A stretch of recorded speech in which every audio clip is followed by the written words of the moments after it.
Chicago, Chicago, that toddling town, Chicago, Chicago, I'll show you around. The corner was our magic, our music, our politics. Fires raised as tribal dances and war cries broke out of different corners. Power to the people. And just say Shot City. If you don't know by now, I'm talking about Shot Town. And just say Shot City, Shot City. Greetings, everybody. Welcome back to the Chicago Sunnyside podcast. This is episode, what, 24? Something like that. Okay. You know, we do so many of these episodes and it's hard to keep track. They all start to blend in together. Right. 24, that sounds like a lot. I think Joe Rogan's up to 1,000 something. Well, who's counting, you know? Yeah. It's about content. We'll get there. Yeah. Well, we're excited for this episode. We're going to be talking to our brother from Haiti, represented the Haitian Museum. Haitian American Culture Museum on the north side of the city. And the brother named Owen, the LeRoi, aka LeRoi. He said he hates the way that sounds, but that's what he has to get with America. We don't say LeRoi, which would actually mean in French the king, but we say LeRoi. So if you know anybody named LeRoi, understand that means the king. Okay. Learning something new every day. Yeah, like the brother Bruce LeRoi. He was the king, right? You know, it worked out. Yeah, for sure. Anyways, we're going to talk to him, but before we get to talking to him, before we bring him on, we have a couple things to talk about. Yeah, we have a lot of activities that are coming up, a lot of festivities that are behind us, and we're looking forward to some that are. And one in particular that we were looking forward to is not happening, which is the African Festival of the Arts. You know, it's kind of heartbreaking. I mean, it's, you know, and troubling too, because, you know, you don't want to see, this is like an institution for us here in Chicago. And as long as the Earth Center's been around, we've been dealing with the African Fest, and that was even instrumental in bringing Master Naba to Chicago, because that's what he originally came here for, was to like vend and sell his herbs. They say they're going to do it again next year, and we just, you know, wish that everything works out for that to keep going. Yeah, and it's really up to us as a community to get behind the things that we want to support and not let big pillars like just fade into the shadows. You know, this can be an opportunity for some young leaders who value what the African arts has been doing for the city for so many decades. It would be a good time to, you know, have a even changing of the guard or sharing of the podium. Yeah, we'll see how it goes. Hopefully they have some people they're working with, but in any case, it's not happening. So what we do have happening, though, we have a couple events. The first one that's coming up is called the XL Fest, and excuse me for not having this information stored readily in my brain, so I will pull this up online. But it's by an organization called Creative Cipher. So they call themselves an entertainment ecosystem, and it's founded by Troy Pryor.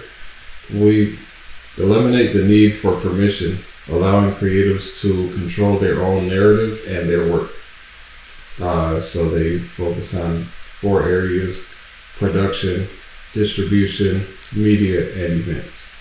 So their next event that they have coming up in Chicago is this XL Film Fest, and it's from August 15th to August 18th. If you're catching this on the 15th, which is when this episode is due to release, you will be in time to check this out if you're in the Chicago area.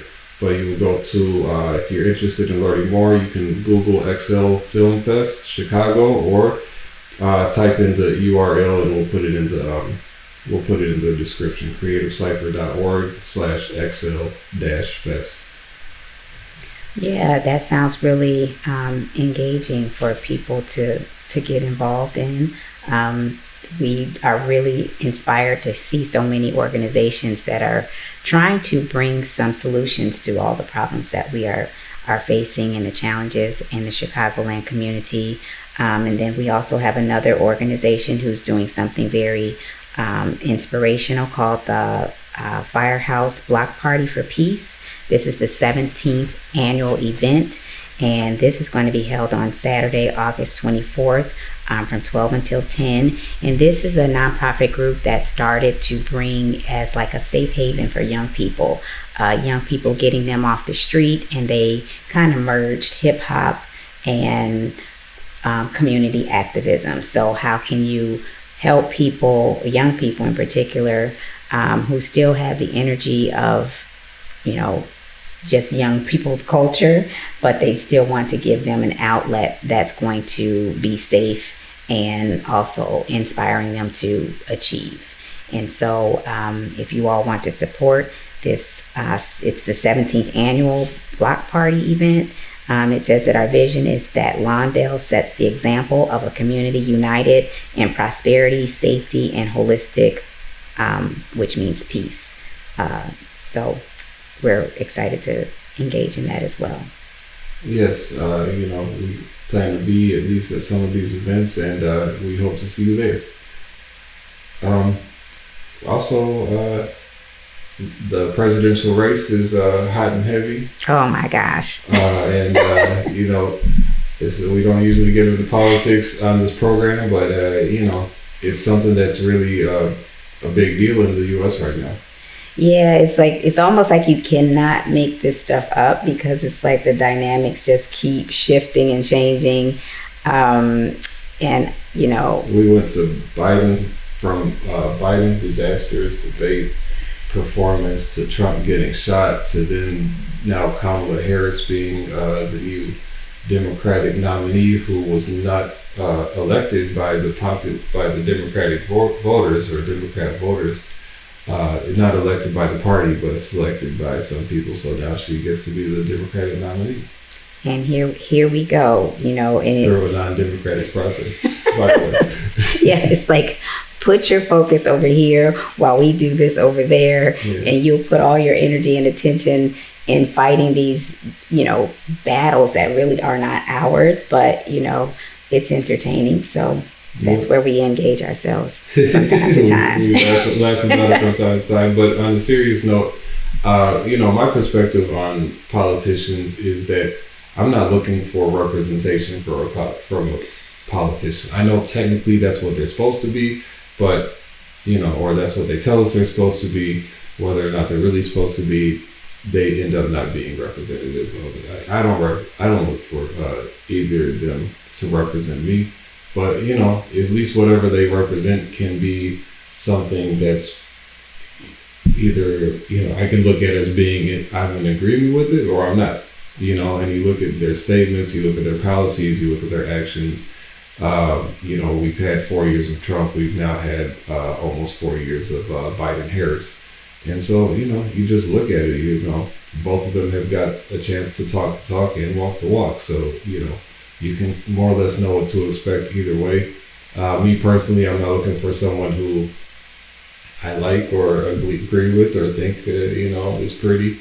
But it's, I don't know. It's like right now, it's a little scary. It's getting a little scary in America to me, honestly, because I'm looking at how close we're inching towards World War III on two fronts at the same time. Like, how do you almost have World War III in two different situations at the same time? You can't make it up. Well, that's what seems just very intentional. I'm not behind the scenes, but just from the outside looking in, one, you have the two sides of the same coin. You're going to go with the Democratic Party or the Republican Party, and they can lead us off of a cliff either way. Mm-hmm. But either of them trying to bring what the stability that society really needs or is even asking for. We're talking about these circles of peace. We're talking about bringing people and humanity together, or either of them on any sort of platform trying to do that.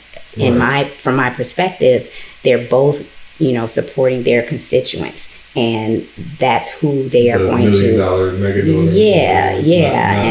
not just the voter, not the voter base necessarily. And if you're not part of that, it's just like, okay, well, you'll just have to go with whichever side of the coin it lands on and just see how it plays out, because the voter is not really the one who's going to be making the difference. Yeah, but either way, as the public, we can't be dependent on them to make our lives the way we want them to be. Exactly. We want to be, in a position to be more in control of our own destiny. Me personally, I see it very important to also not have all my eggs in one basket in terms of like, my whole life needs to be depending on the United States being stable, because if something does happen, if you don't have an out, we don't know what situation we may be in. So that's why I need a plan B. Well, I mean, or plan A. Plan A. Sure. I don't want this. This can't even be plan A. I've been kind of building towards this being kind of a just supplement to my plan A. Yeah, I'm laughing to stop, the tears from coming, but definitely, I understand the notion. It must be a plan A in place for your life. Yeah, absolutely. But those who are here and make this a plan A, I just hope we can find some common ground on how we can band together and make our communities more sustainable, so that in cases of stress and cases of lack, I mean, during COVID, you saw a lot of communities really struggle. We need to have resources to support each other in times of emergency. So, we can't really just be depending on whatever elected official is going to do that. I mean, we just got another black mayor. We have 2 consecutive black mayors here in Chicago, and it's like, what changed? Not a thing.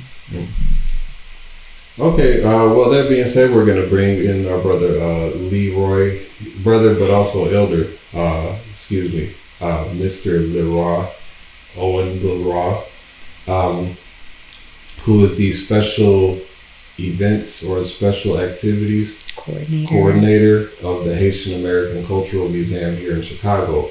And he's going to talk to us about, some things dealing with Haiti, which is a place that I think historically is very important for all people of color when we talk about resistance against colonialism. So we're looking forward to this conversation, and we'll be right back with Owen LeRoi.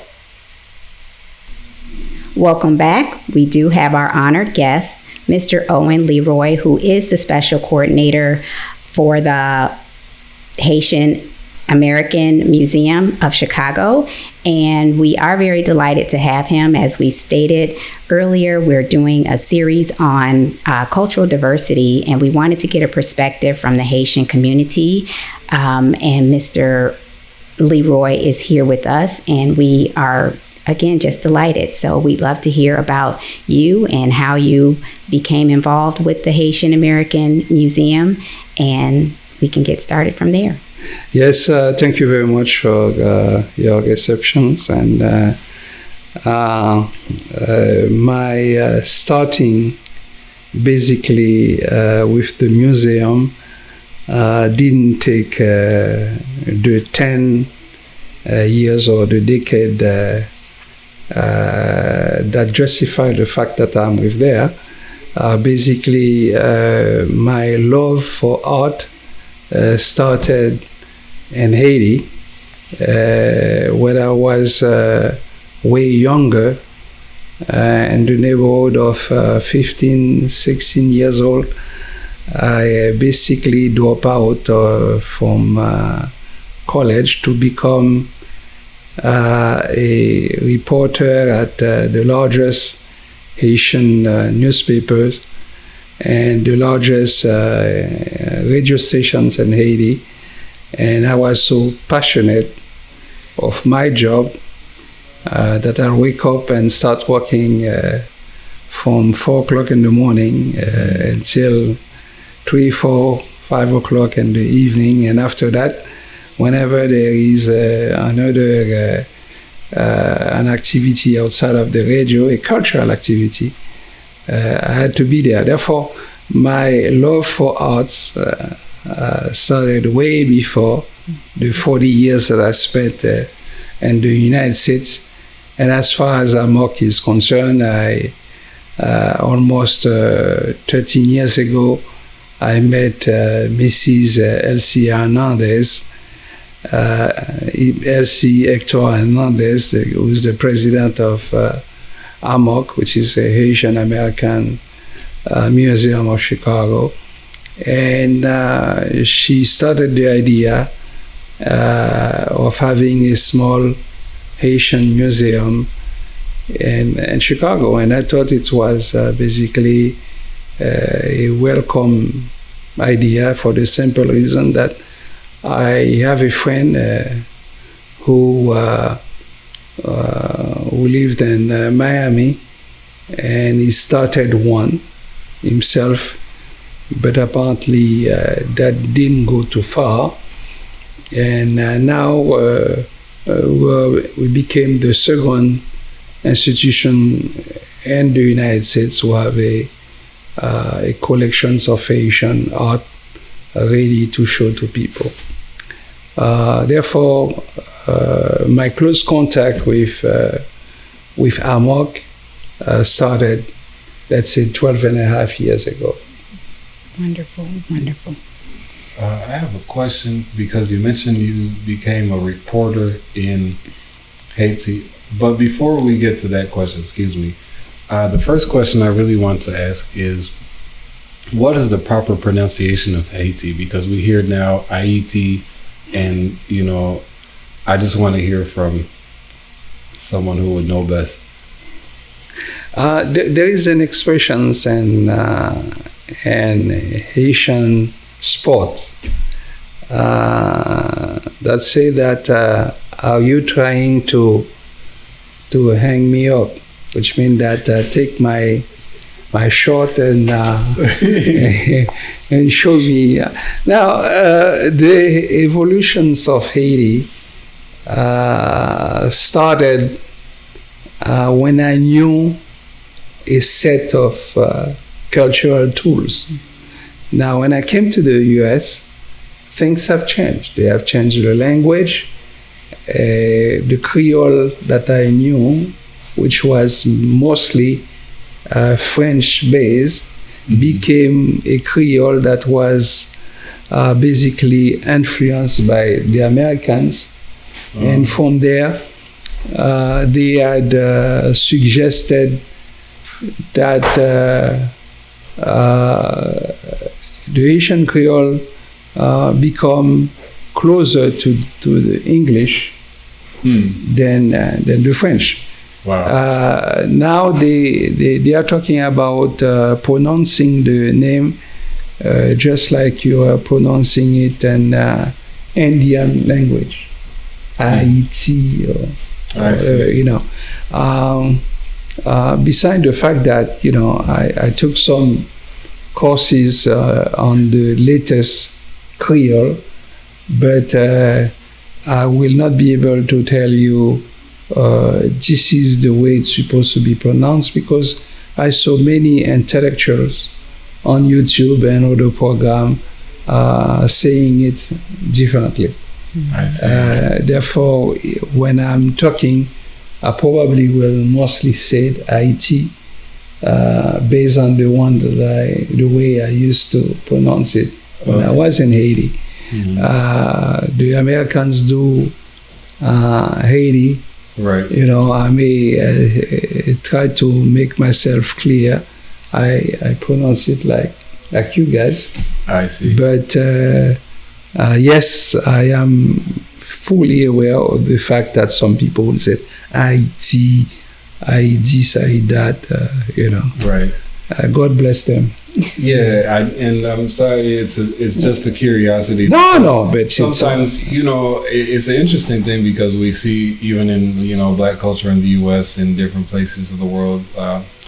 My son yesterday was just asking me, why did they call South and Central America Latin America? And that's even a political maneuver too. Yes, because it used to be Hispanic, now they're calling them Latin. So the people's identities a lot of times gets changed, and now you're even telling me about the language being changed just based on the American influence. So that's interesting. But without kidding you, something I found very funny. I worked for over a year in Louisiana and French department, and also for a program they call CODOFIL, which is the Council for the Development of French in Louisiana. I left to come back to Chicago in 1987, and in 2012 2015 I went back to Louisiana to see if I could move there, because the town that I used to live, Lafayette, Louisiana, used to be a quiet town. Everything was so beautiful. At 12 o'clock, 1 o'clock, you can go home and have your lunch. You can prepare your lunch if you don't go to a restaurant. And then after that, if you want to have a 50-minute nap, everything was so slow. And it was so beautiful. And my wife passed away, and I said, okay, I'm going to see if I can move to Louisiana. And bang, I went there. The car were faster than the cars in New York or in Chicago. You had a Starbucks in every single corner, a Panera Bread every 10 feet. And then after Katrina, everything became worse than Chicago. I couldn't even recognize the whole neighborhood where I used to live. Wow. And I said, no way, this is not for me. I came back to Chicago. Therefore, when I went there last time, I realized that the program that I used to work for, now they are teaching Creole. Okay? No longer French, it's Creole now. Big time Creole. And then the teachers coming from to teach the people from Louisiana or Lafayette surrounding, to teach them the language, basically mostly are coming from Guadeloupe and Martinique. Which at that time when I was there, the French government was spending millions of dollars to teach Americans from Louisiana how to correctly speak French. Now, suddenly, it's Creole. Creole is becoming an international language, and now you need to also be aware of the fact that between the French Creole and the Haitian Creole, even though by the base you can understand that, but they are really very, very different. I see. Okay. It's interesting. Interesting, because we're talking about language and we're also talking about culture. And if we think about this whole notion of we're in the melting pot where you're trying to preserve your culture, trying to preserve your language, and we're in the midst of there's so much diversity here, but it's very important for people to at least do their best to preserve the culture, preserve languages to the best of their ability, and wanted to know how you all are able to do that in the midst of being in the melting pot. Listen, as far as the language is concerned, you may not only come from Haiti with your personal personal feelings or way of life, and suddenly come to America and things have to change. In a sense that here in our cultural melting pot, we will be talking to you or talking to Haitians or talking, and suddenly you hear an English word in the middle. Oh, m'bral pran train. m'bral pran subway ya. Which means that I'm going to take the train. I'm going to take the subway, you know. And more of things are English words are part of the Creole way of talking, of expressing, you know, someone talking and expressing himself or herself. I see. You know, I don't think a culture is no longer static. A culture is very dynamic. It's too dynamic at some points because so many things, like we are in the US, we are doing so many things the US way, you know. Therefore, there is no longer a time you could say that this is a Creole from Chicago, or this is a Creole from New York City, which I presume that exists. This is a Creole from Miami, because Miami has a large Haitian community, and I'm sure most of the people from Miami came from the northern part of Haiti.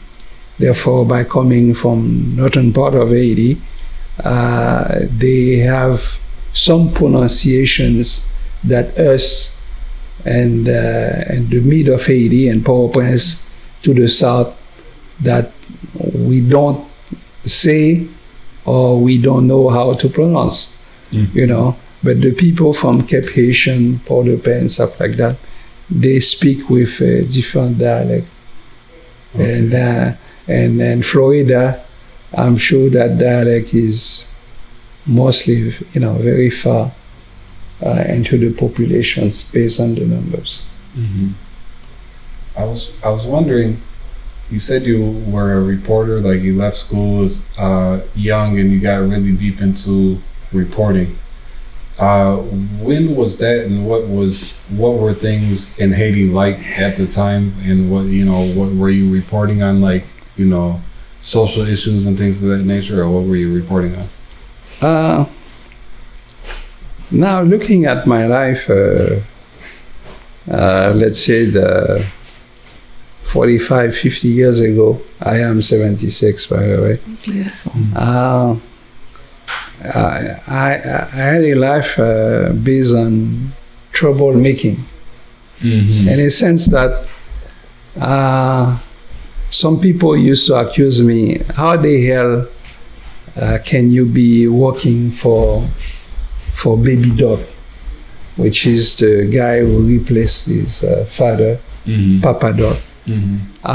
For me, it was basically a wonderful experience.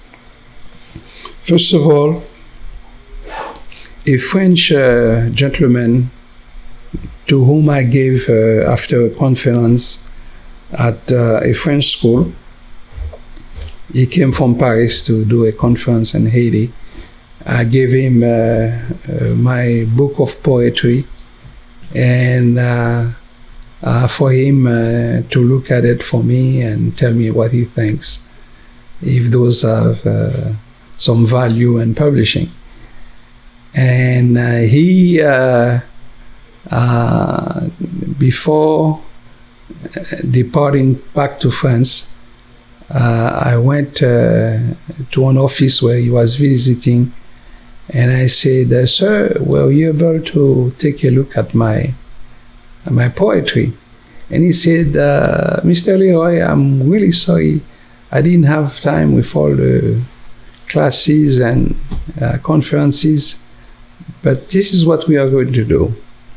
Here is back your book, and take it to see Mr. Roger Gaillard, and tell him that I am the one who sent you to him." Okay, I didn't do anything else. Here is someone who gave me the chance to talk to the biggest intellectual human being in Haiti at that time. You know, a professor at university from La Sorbonne, with all the quality, and he was the managing editor of the largest government newspaper they call Le Nouveau Monde. And I went to see him, and he looked at me and said, "Owen, listen, I don't publish poetry in my paper. You know, I hate doing that. Here is something that you could do. Why don't you go around town and bring me a report on any cultural activity, then I'll publish it." You know, it's just like, hey, this is what I wanted. Now I have Mr. Gaillard. He looked at my first story that he corrected heavily and put it on the second page of his newspaper. The second article was on the first page, you know, and suddenly people start getting used to my name. Wow. And I was excited, just like I consider myself as an intellectual. Yes, there were a way to consider yourself as an intellectual, because I was a part of a group of students studying at the French Institute for Drama. And most of the hosts and radio, television, and newspaper, I mean, at that time, newspaper critics, I was among one of them. You know, that gave me some kind of prestige and notoriety, and then I become excited about life, my life. And then after that, when the government opened the radio station they call Radio Nationale, it's a broadcasting 24 hours. At that time, in the 74, 75, was the largest broadcasting in the Caribbean. I managed to beat my teacher, who is studying currently at the largest university in France.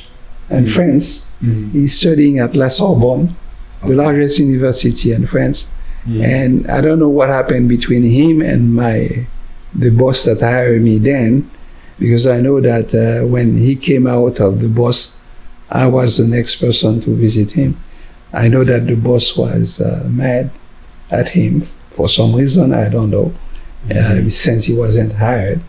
And me, I had the chance to go there, and regardless of the fact that I was so scared, you know, I mean, you are what, 17, 18 years old, and you're going to work on a radio and things like that. The biggest station in the Caribbean. Huh? Yes, yeah, wow. You get,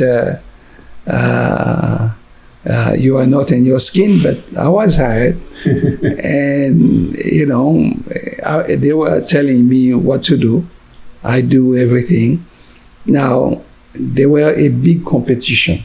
The competitions of the fact that most of the people, like in Haiti, they work 9 to 5. You know, 9 to 5, you go to the office, there is not even a chair to sit. You know, everybody's there, you know. But there is I find a new technique to get myself known. And I realized that in the morning, at 4 o'clock in the morning, nobody is there. You have the place all for you. And me, I start working early, and then the big producers will depend on me to make sure that this paper is read, make sure that that is done, make sure this and that. And I become the centerpiece of one of the largest news program in the morning at 8 o'clock in the morning. And then how long did that go? Oh, as I said, that was the job of a lifetime. Regardless if I was making $60 or the biggest paycheck I received in Haiti was $125. That was my job my greatest job ever. Nice.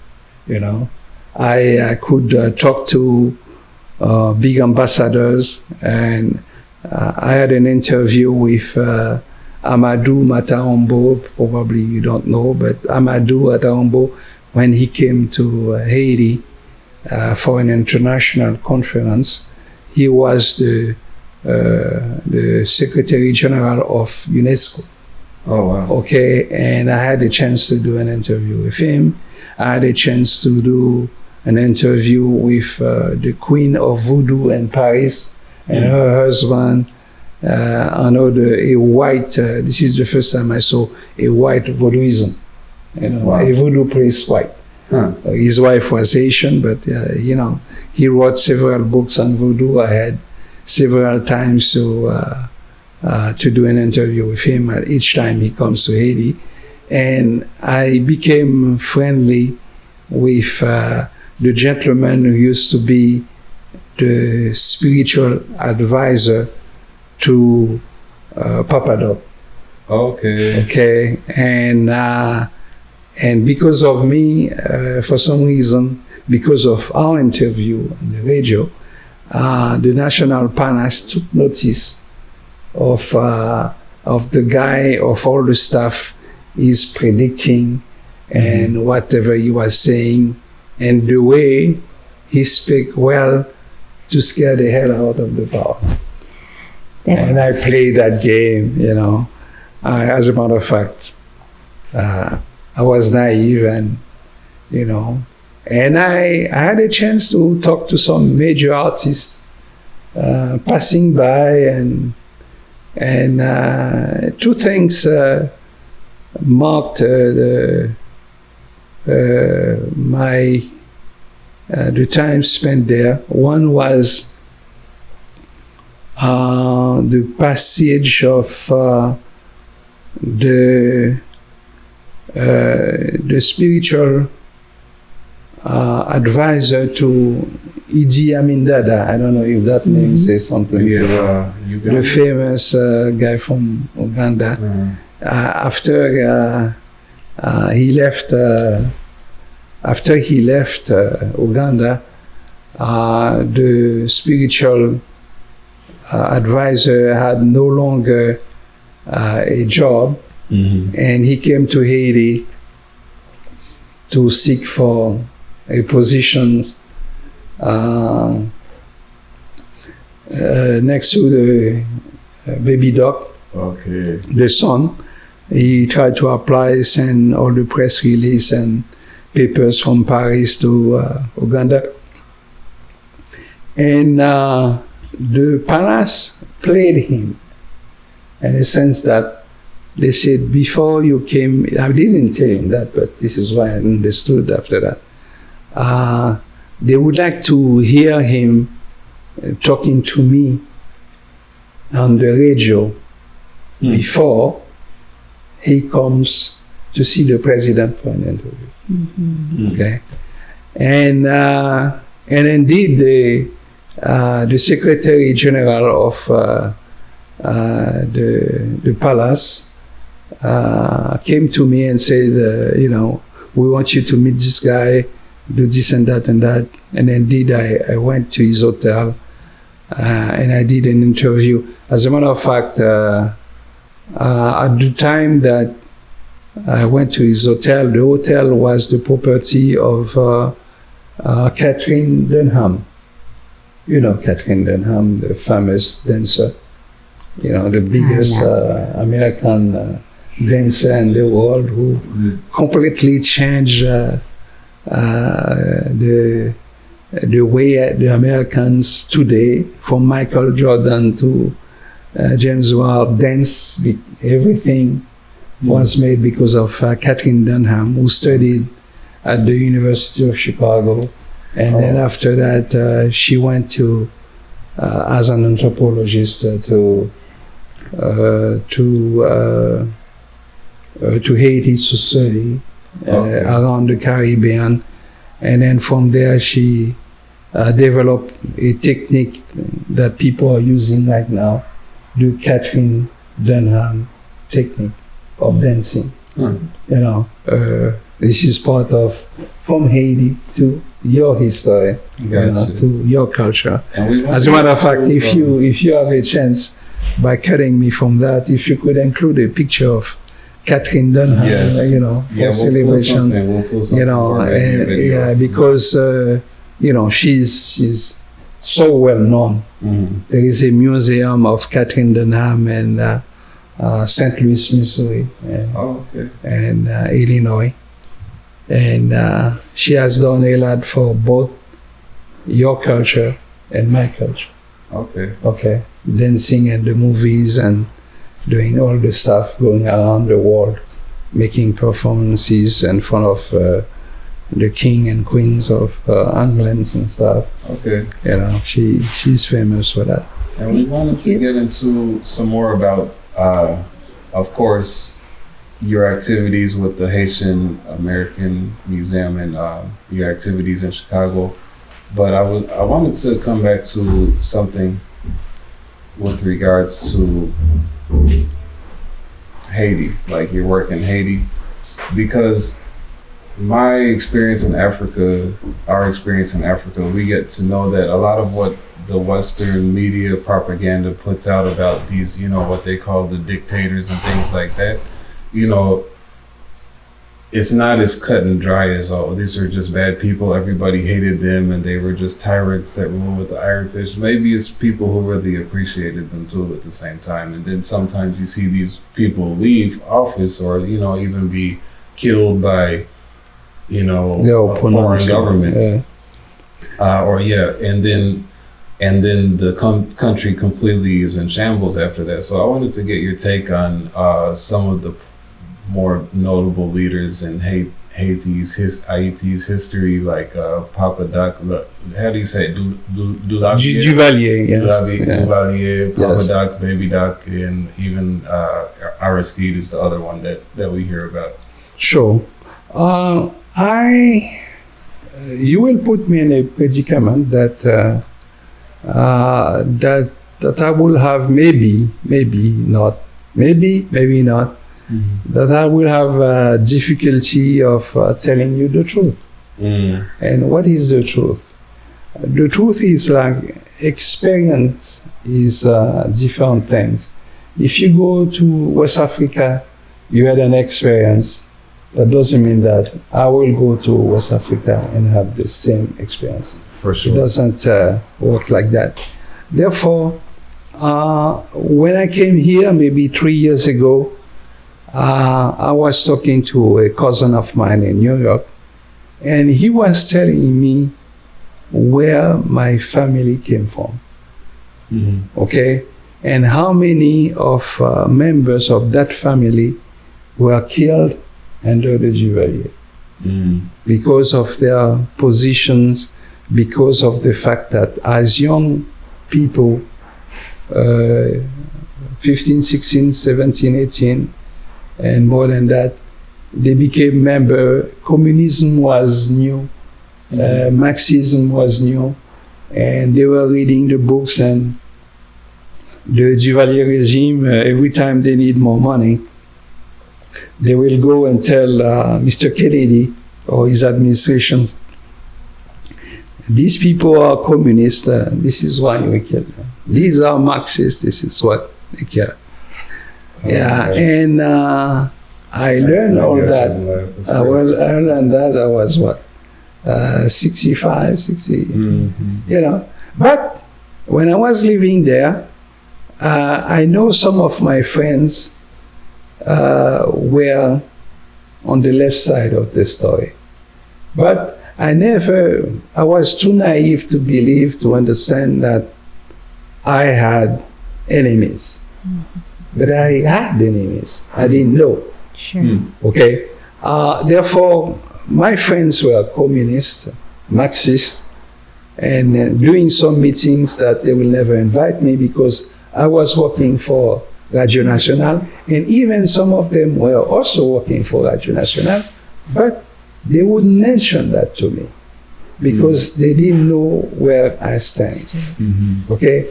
My only philosophy at this time was that as soon as I don't make too much propaganda by saying that Baby Doc, because I mostly knew Baby Doc, is the father of us all, he's doing everything, you know. I did my best to avoid telling story like that, thinking that at this level I kept my integrity. But was it really integrity? I don't know.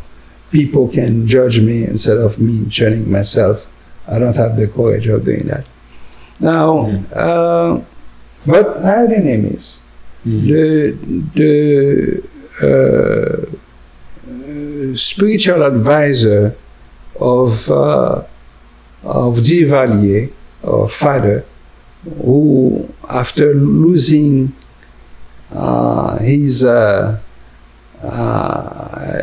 contact with the new president, talking about Baby Doc, he had lost everything, his power, and to retain that power, he had to use my program, my radio program, doing a couple of interviews, and now they start talking about him. This is what he did, this is what he said on the radio and stuff like that. Now, it came to the point that he told me, you know something, Owen, you need protection, okay? You need to bring me a photo so that I can give you a card and give you a revolver to protect yourself. But since I've left before and after, I am here for 44 years in my life, I never owned a gun or anything that could make that could injure someone, because I don't believe in that. Even many times in the street, someone passed me by, and if he exchanged the finger or I exchanged the finger, still I always believe that two people are supposed to be able to talk, converse, and have an opinion.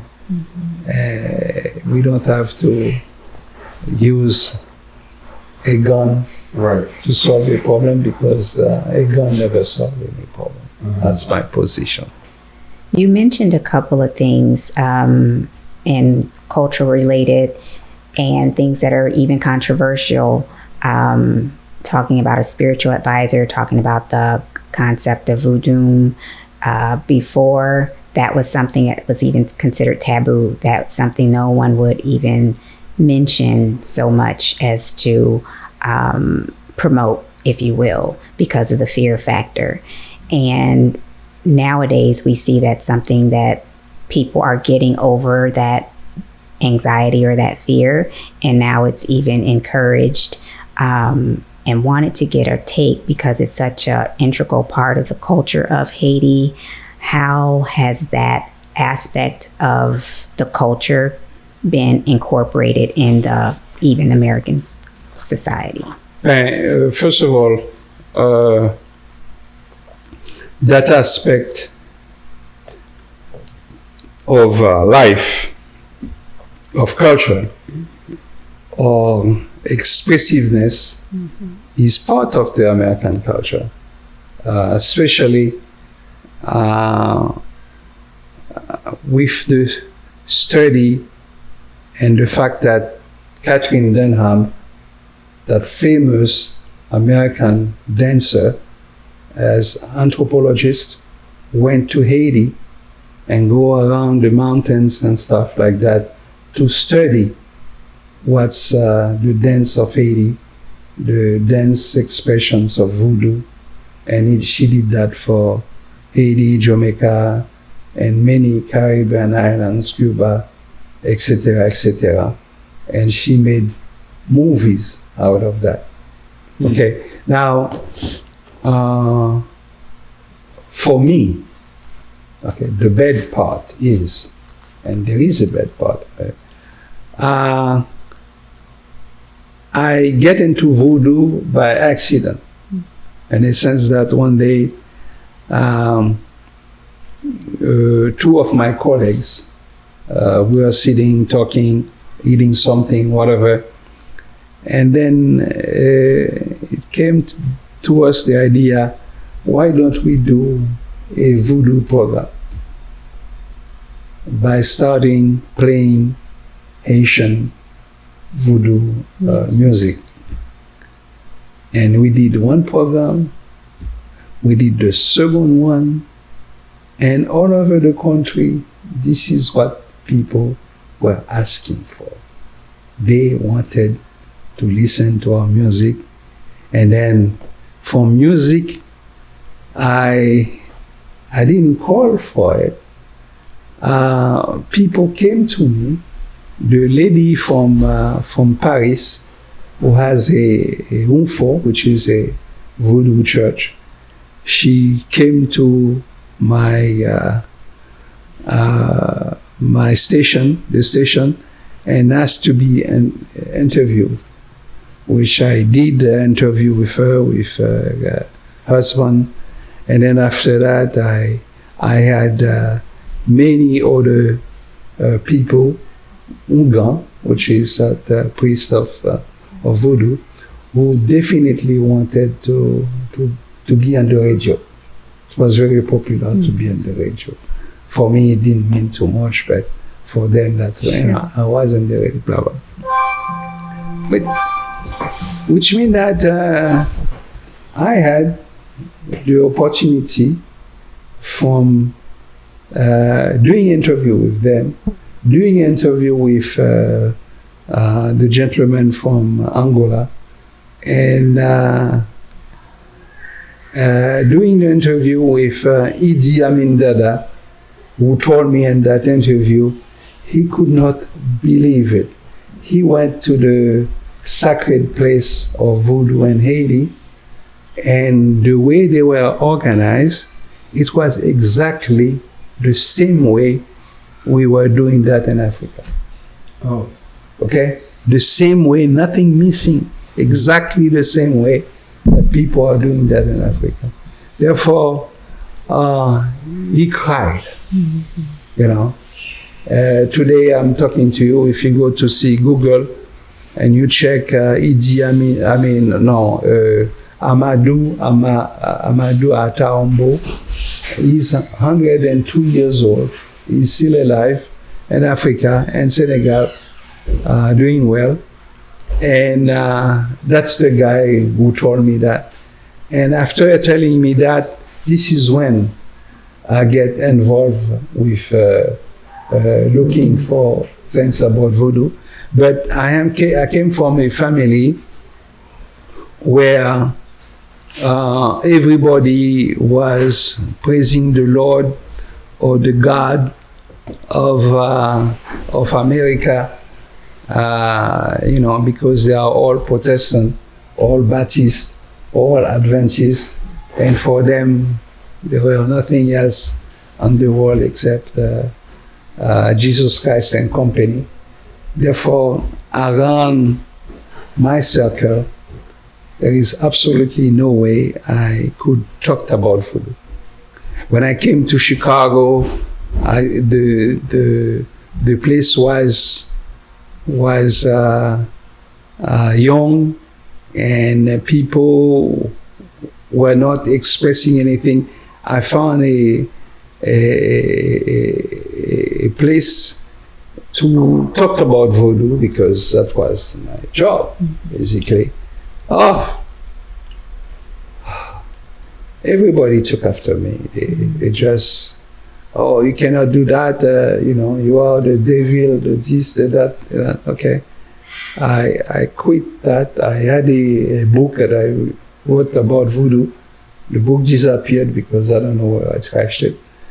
And now, from that time to today, who do I see? I see people that I introduced to Voodoo, Americans, becoming such a specialist. If you go on the internet, I say, oh, this is what she did. I didn't know that. I remember when she wanted to go to Haiti for the first time, she was seeking my advice to do that. The largest exhibit made by the Film Museum twice. It was an exhibit about Voodoo, okay?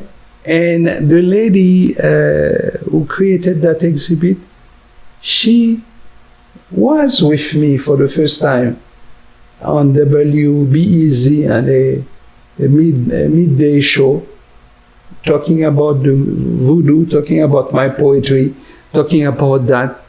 And I wish at that time I followed her instead of following people from my community. Therefore, some Americans, for some reason, and most Americans, were more open to know about my culture, to know about Voodoo, than the people from my community. It's the truth.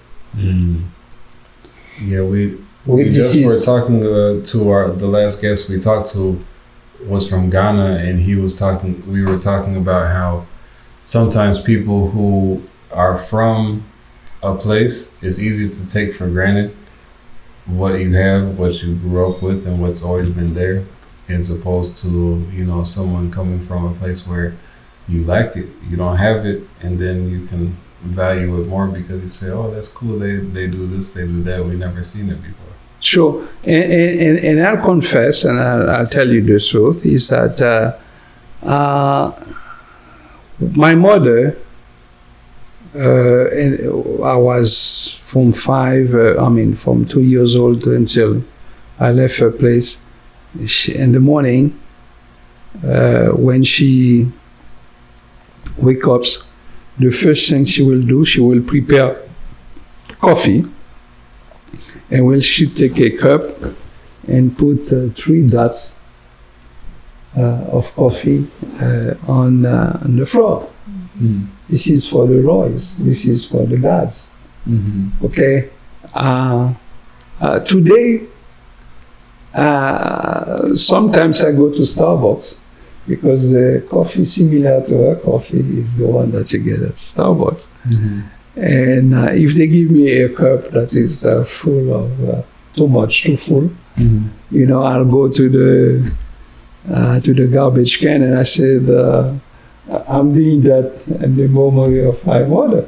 I find it funny, but to tell you the truth, I never had the opportunity to make it seriously, but I'm now more open to do it seriously if I had to. Yeah. It's just like when I go to a Jewish person's house, they invite me to do this and that, I do it. Now, why? Unfortunately, I'm in the United States, but why is that if I go to a Voodoo temple in the US, they would invite me to do something, I will not do it. I did that in Haiti. I was so scared of Voodoo and things like that. But today, just like cultural things, I'll do it with no problem. That's the danger, I think, of like the melting pot that we're talking about, because it's like it's easy to lose your culture, your cultural identity, your history by trying to just immerse into the current culture. And as it's been stated, like even the culture here are more open to what traditional people or people from the culture may be running from, hiding from, and other people are very open to it. Well, the idea of a melting pot is interesting that we always use that word, like everything is blending together evenly. But it's after everything blends together, it's still only one language everyone speaks. It's still only one kind of clothes everyone has. It's still only certain religions everyone's supposed to. But the master is in control. Let's say that. The master is in control because you are wearing Nike. Right. The master is in control because you are wearing a T-shirt by Nike, and so on and so Yes. on. We are influenced by Outlook, and Outlook happens to be based on what the makers of the society make available to us. Mm-hmm. Exactly. But I will tell you that the Nike that I am wearing is a tennis shoe that I bought over 4 or 5 years ago in a second-hand store. Mm-hmm. Why did I put a Nike or wear a Nike? It's just because that was at that time when I tried the shoes, that was more comfortable, for me. But would I go and spend $500 for a pair of shoes, to make myself? No, you will not find that for me. Right.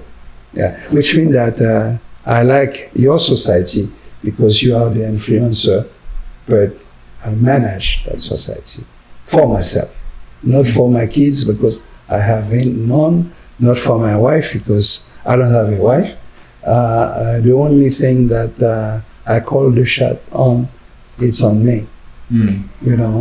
Therefore, you will not find Pierre Cardin or Yves Saint Laurent or Versace on me paying $500-$700 for a pair of glasses. No, I went there. It's his quality. Okay, the most affordable. This is what I can afford. Not the one for $700 or $1,000. Right. Okay. I have a Samsung that was the latest coming out only because of one thing. As a photographer, because I used to be a photographer, I spent thousands of dollars buying new equipment almost every 6 months. The Samsung, I bought it because it's free. I'm just renting it basically until I spent 10-15 months and pay for it.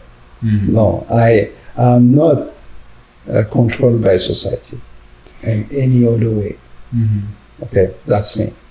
And that's what we are striving to. How do we bring that to the masses, if you will, because it's very easy, and I keep using the word melting pot. It's easy to look at society in this light because we want to be able to preserve the authentic culture, whether you do it publicly or whether you do it in your home. Surely there is one language, surely there is one currency and one general way of going about life in the Western world. But being able to preserve what you have from home is critical, because it's like, how does this get transmitted to the next generation? How does this get passed on without getting absorbed in the melting pot? And that's what we're wanting and hoping that there's some programs, there's some systems in place within the museum or the Haitian community that you all are making sure that legacy and can continue. Listen, the legacy that you are talking about, let's not put HAMOC right in the middle of it, because it's no longer a problem for HAMOC. What I meant by saying is that this morning coming here, I was listening to the Black Radio Network, and they are right now asking society or the government, why don't they send black kids to black neighborhoods school, because of the fact that being assimilated with the white school doesn't teach them well. Now, who's asking that? I would be happy if anyone was asking that, except the black community is asking. Okay. Now they felt like being integrated in the white society make them lose a bunch of other stuff that they have, because they had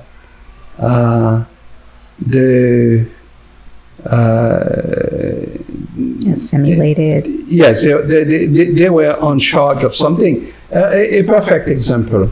What happened to our Jet magazine? What happened to our Essence magazine? What happened to the Johnson Publishing, who had so many magazines, books about black people?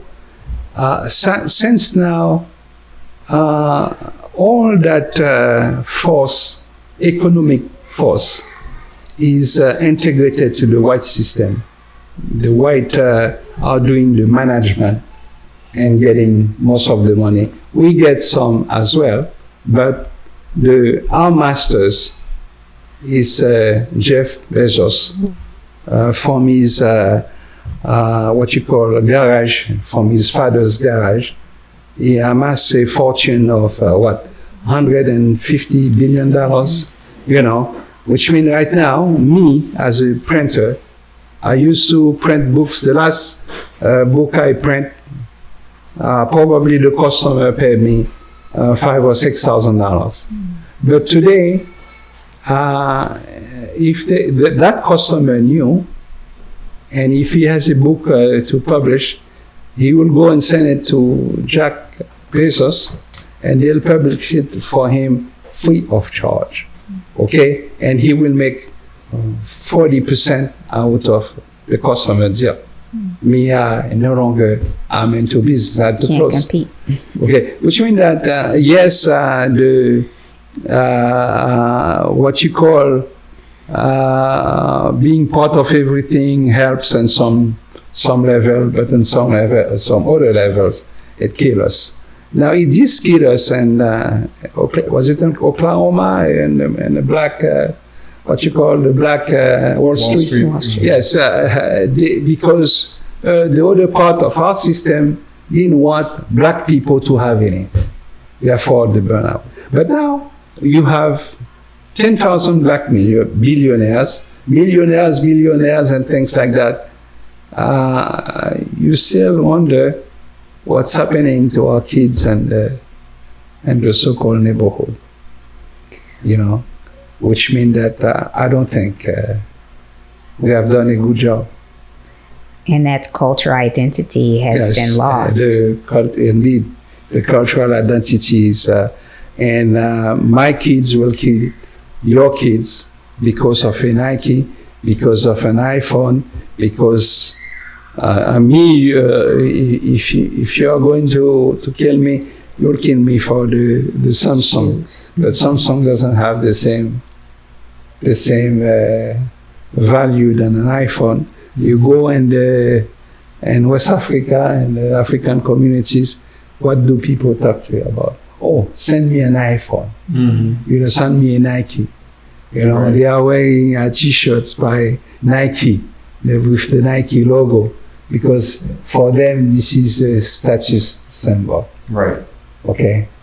And us, some of us, do we believe in that? No. Me, I don't. Mm-hmm. And this is my position, basically. And you mentioned that, like the museum, there's really no responsibility for anyone to kind of assume that,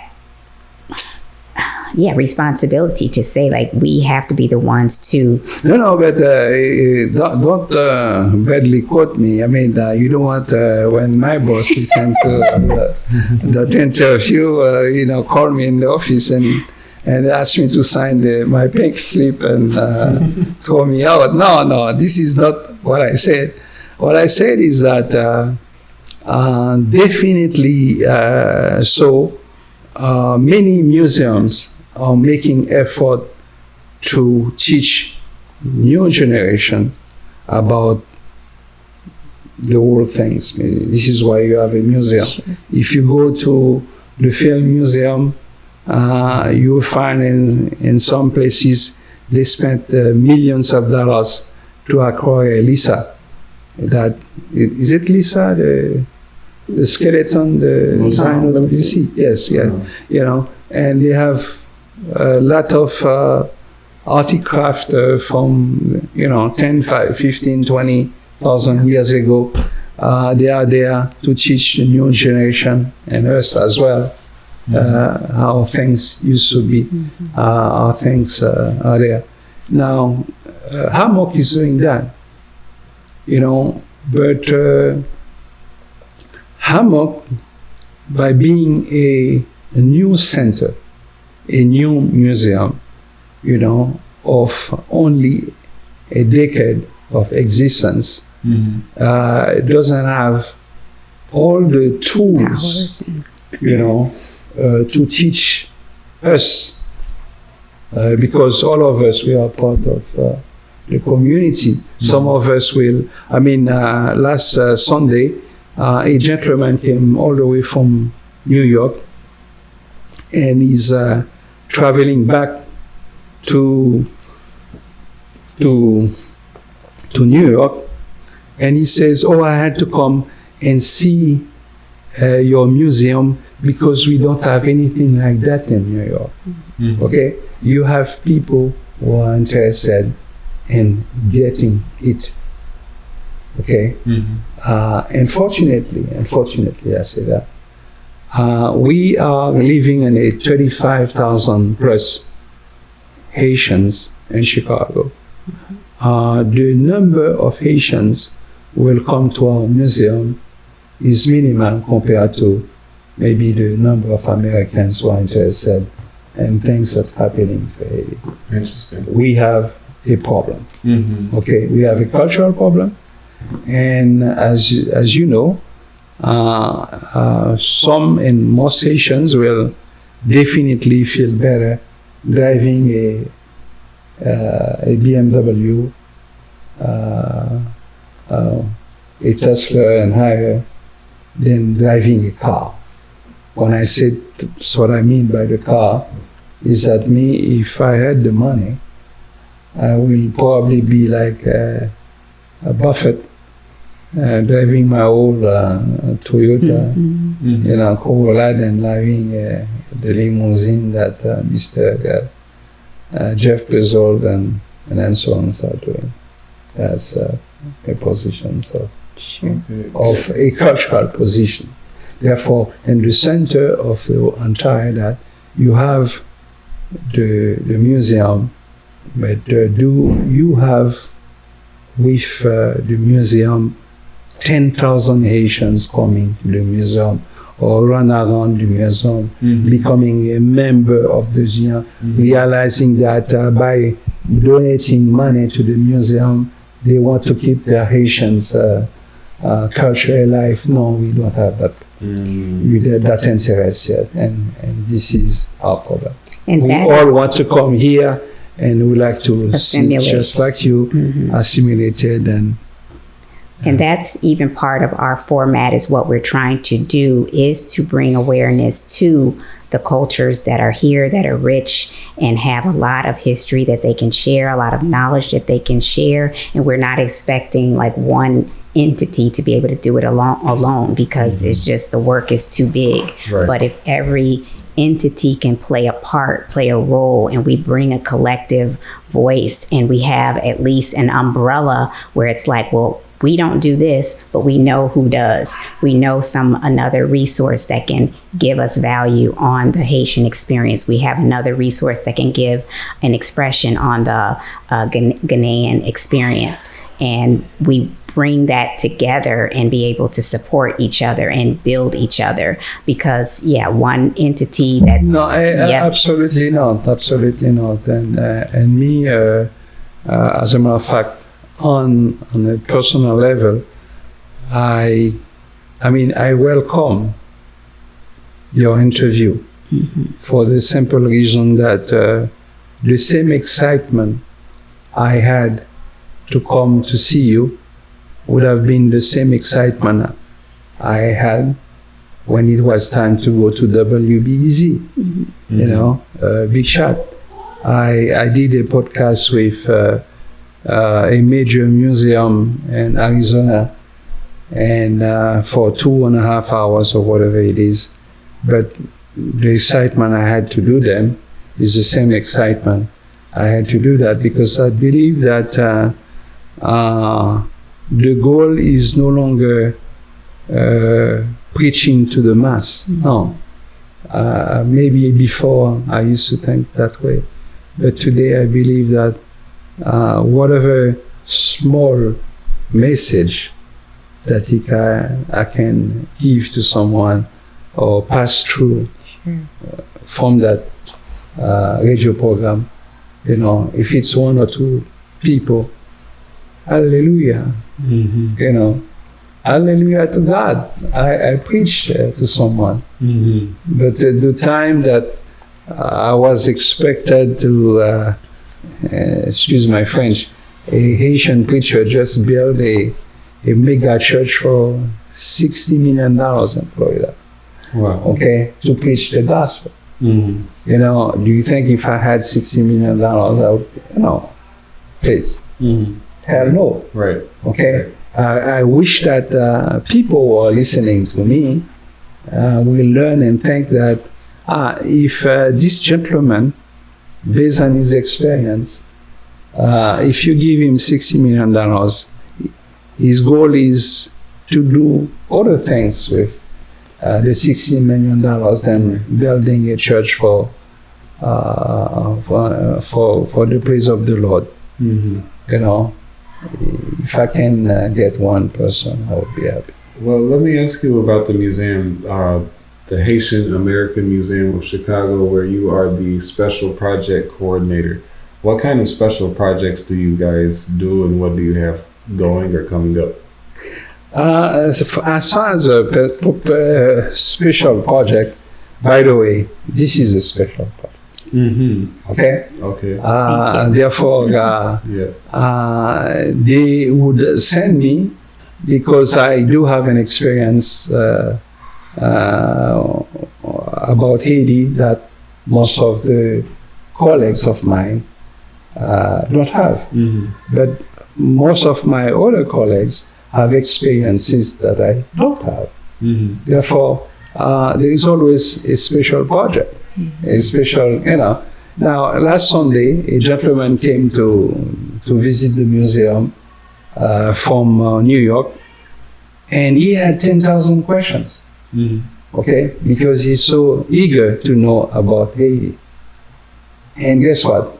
The time that I spent answering his questions and stuff like that, it is part of a special project, you know.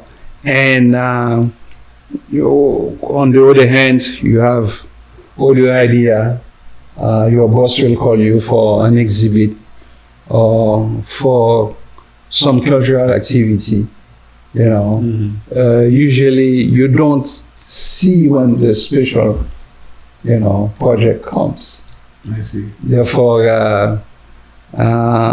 if I kind of open the floor to more questions, don't hesitate, because sometimes I don't even know when special, you know, there is not, they will not call me today and says, you're coming here to an interview. This is a special project. But the way they address me and ask me to come, and the excitement and the interest that I have to come and talk to you, for me, it's a special project. Okay, I understand.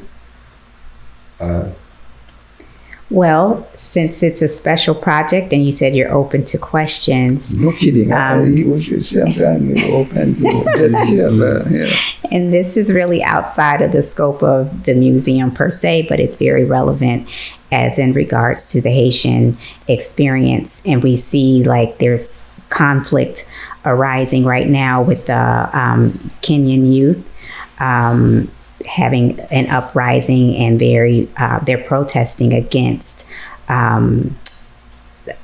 Haitians being sent to Kenya to No, Kenya. Or like the reverse.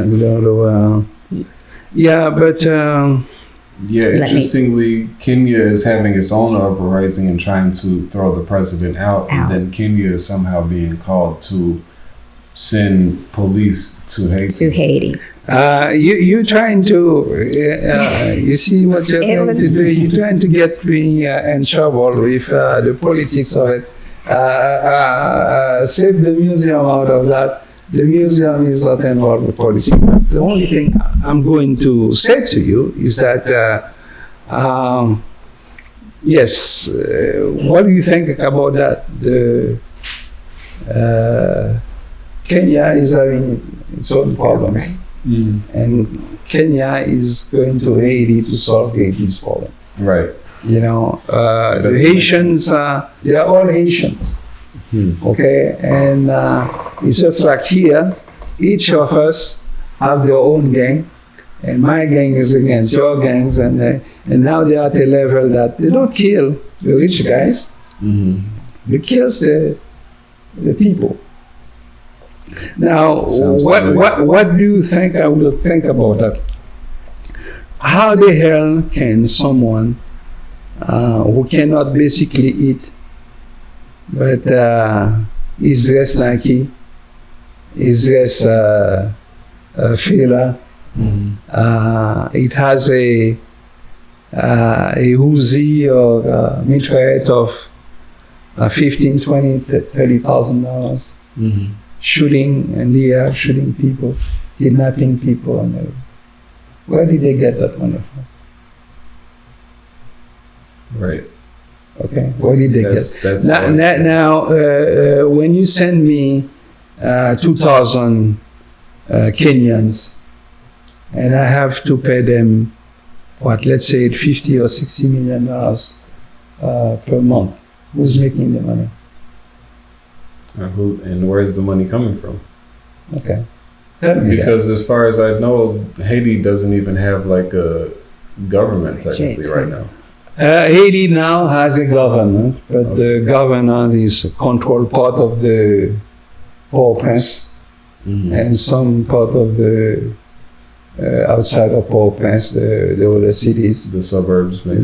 Yes, but the government is not functioning properly. Like if I want to go to Haiti right now, I will go, but I need to be extremely careful. For the simple reason that I can be kidnapped. I don't say that it will happen to everyone, but I cannot go to Haiti and expose myself because anything can happen. Wow. So Americans have been kidnapped, or the foreigners have been kidnapped in Haiti, and most of us, instead of going to Haiti, you will find us in the Bahamas, you will find us in the Dominican Republic, you will find us in Martinique or Guadeloupe for vacation, instead of going home. Now, the interesting thing is you keep hearing about the Palestinians and you keep hearing about the Ukrainians and how America needs to help these people in other countries, the Israelis. That whole situation is a mess. But you don't hear about problems like what's happening in Haiti. You don't hear about like what's happening in Sudan and Ethiopia, where other countries are having problems that may be even worse, you know, and people who are suffering even more, which is unfortunate. And then when you look deeper, you even see America has interest in some of these wars and conflicts and whatever you call it, the chaos that we see in many places. I don't know if I would really have a question about it, but it's like, you know, I just always wonder where the light, you know, where are we going to see some light at the end of the tunnel to where things will be improving? Because with Haiti, I've been following things kind of loosely with what's been happening since the earthquake and since before that with Aristide, and you know, him eventually being kicked out because of foreign interests again. But I understand your point, and I'll try to answer the questions and try to bring it where you want it to go. But this is a trap. You're trying to trap me. In a sense that poor Haiti. Now, just imagine the guy who is the second in the whole Americas to become independent. You know, the guy was producing 99% of France coffee, sugar, and other productions. In Haiti? Yes. The richest colony in the entire hemisphere at that time. When the guy who was willing to send a group of soldiers to fight for American independence. The guy, when he became independent, said to the American governor, "Oh, if you are having problems with your Negroes, why don't you send them to us? We'll take care of them. We'll give them land, money, so that they are productive." But Washington wouldn't do that because, if these Negroes want us our Negroes, what will happen? Then our Negroes will start to the process of abolishing slavery, just they did in Haiti. Therefore, we are not going to do that. We, the same way that you see the United States stopped the most literate country in the world, which is Cuba, okay, who has high sciences, high literacy, and have so many things. But they wouldn't help Cuba because they don't want the Cubans politically to go further. They don't want so-called their communism. But communism is working well and right in China and in Vietnam. And guess what? Most of the clothes that you and I are wearing are coming from communist country. People that they make work like slaves for our own benefits. But Haiti, no, they didn't want Haiti to be independent because Haiti financed the independence of Colombia, Panama, and most of the entire Latin American country. Most of them. Really? They came to get money, support, and everything from Haiti to go and start the Revolution War. And the Haitian politicians at that time says, we'll give you whatever you want with one condition. When you liberated your country, make sure that the blacks become independent. Now, because of that, what happened? Do you think Washington would accept it? Okay. So, so you're saying after Haitian independence, they went and financed independence around in the region? Yes, they did finance. There is a guy by the name of Simon Bolivar who liberated most of Central and South America. And guess where Simon Bolivar will go and get his money, his arms and everything? In Haiti. Okay? when the Jewish people were having problems in Europe, do you know how many came to Haiti? Arms were wide open to give them visas, passports, and make them Haitians. Wow. Some of them used that just to go to the US after a certain time. Mm-hmm. Yes, but have you heard about this thing? No. No. Okay. Because do you think Washington wants you to know? No. I mean, the guess is for you, not for me, because I experienced it already. Yeah. Yeah, these are not the kind of stuff that Washington wants you to know. Okay. Well, when I said Washington, I'm not talking about the city per se. I'm talking about most of our people on this land who don't want Negroes to do anything better than what they are supposed to do. Well, thanks for sharing that. They will make few of us billionaire, but not too many of us. Right, not too many at all. Yeah. Well, that's some valuable insight because, you know, we get to hear all the stories that try to make us feel less than, you know, but we don't get to see the stories or hear the stories that represent the greatness of our history. So, yeah, there's been always struggle and people trying to make good out of situations that are, you know, very difficult or, you know, probably almost impossible. And so that's the story of Haiti and the Haitian Revolution is always like an inspiration to me.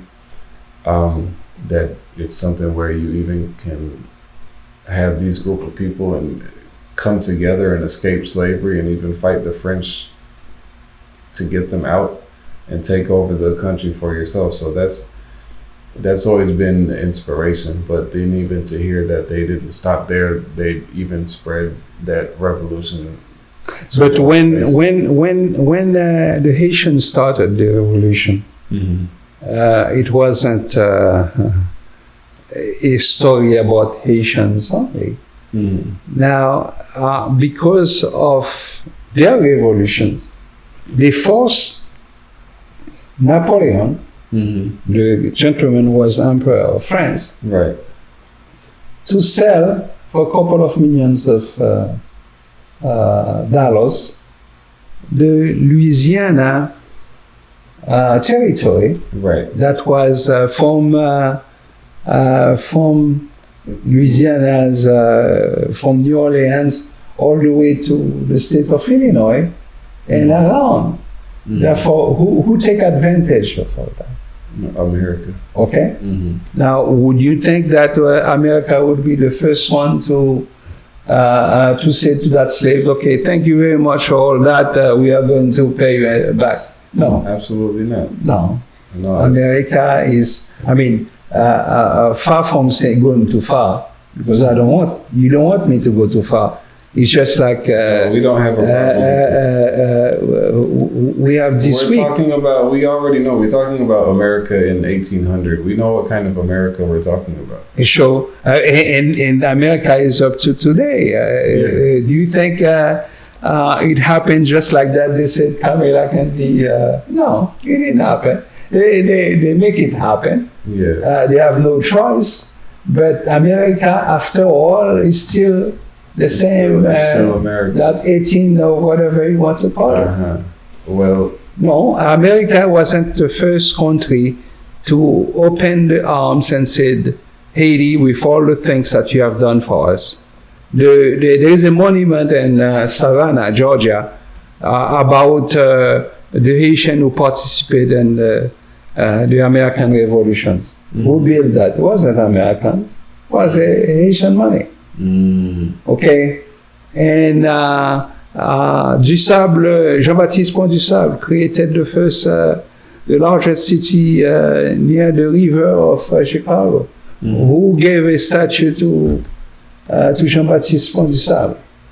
He wasn't an American, he was a Haitian. Wow. Okay, and yes, an American and a Jamaican get together and they force the city to accept to call Jean-Baptiste Pont du Sable Lakeshore Drive. Yes, but please. Yeah. Yeah, it's To tell us how many, I mean, there are few blacks monuments reminding you or reminding us about black participation. Yes, we officially speaking, the first non-Indian person who lived in the south part of the Chicago River was Haitian. He built a compound. He was trading with other people and start merchandising the products for that land was a Haitian. Jean-Baptiste Pont du Sable. Okay. Now, how much do you know about him? How much they teach you at schools and area about him? We just now really been finding out about him in the last 10 years or so. But yeah, when I was growing up, I never heard about that. But you heard about Pulaski, you heard about Kidzi, you heard about all of them. To be fair, I didn't really heard about them.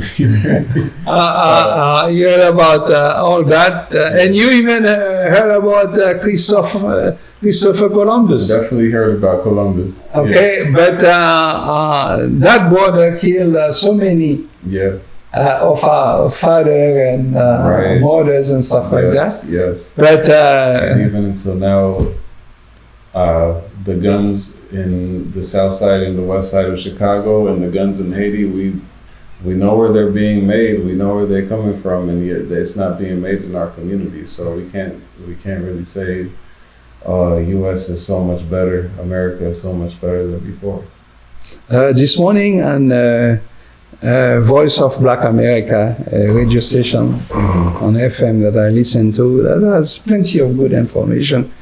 And someone from the city is trying to sue a gun manufacturer about the number of people killed in Chicago. Now, where is that gun manufacturer? All the way in Australia. I mean, in Austria and Europe. Okay? They make guns. The guns are being sold to some Chicago dealers, and the Chicago dealers are selling to whoever they want, whoever can buy. Let me get this straight. They're being made in Austria. Are they the company is Austria, or are they being manufactured? I think the company could definitely be in Austria. Are they being and then the manufacturing office is in the US? Okay, well, either way, at the same time, the news is reporting on how many killings are happening in Chicago every weekend. They don't talk about how many raids they've made on illegal shipments of guns and ammunition into our communities. But do you think you have interest to do so?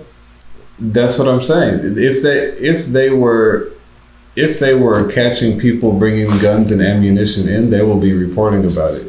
But they're not catching them because they don't want to. Because if they want to catch them, they know how the guns are getting here. My friend, you're forcing me to say things that I am not supposed to.